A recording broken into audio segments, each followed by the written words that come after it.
Good morning and welcome to today's daily word of encouragement.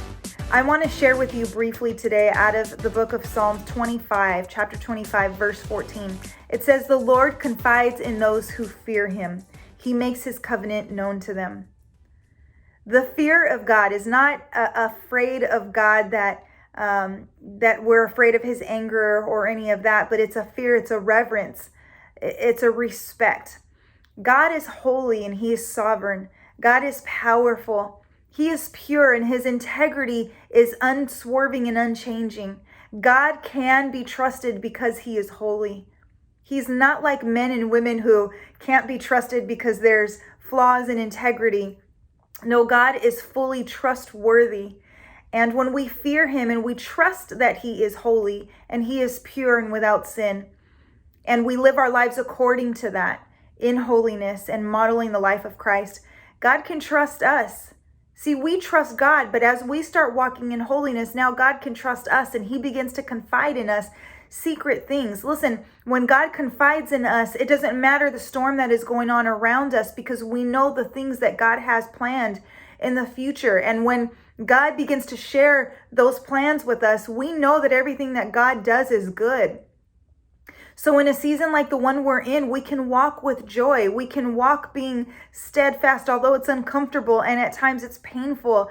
It encourages our faith because the things that God confides in us, we begin to see come to pass. And we realize surely God is sovereign and in control. So I want to encourage you today that if you're not living holy before him, today is a good day to start. And if you are living holy and you're living obedient lives, not perfect, but obedient lives to God, begin to ask him to confide in you. And it will be amazing to see the things that God confides in you about begin to come to pass. Listen, I'm sure there are people who think I'm crazy because it looks like I'm living a pipe dream with my head in the clouds. But no, there are things that God has shown me that have yet to come to pass, and some that have come to pass, and I'm in awe of God, and the things that God has planned are good.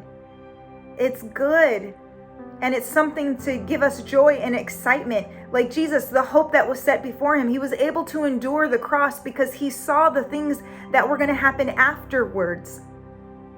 So he was able to endure for that moment, for that short time. It was painful. It was the world sins being put on his shoulders. I'm not saying it was easy for him, but he was able to see beyond and the joy that it brought his Father. And so I want to encourage you today. Live a holy life and begin to ask God to confide in you. Live a life that's trustworthy to him and watch the things that God reveals to you come to pass. God is so amazing.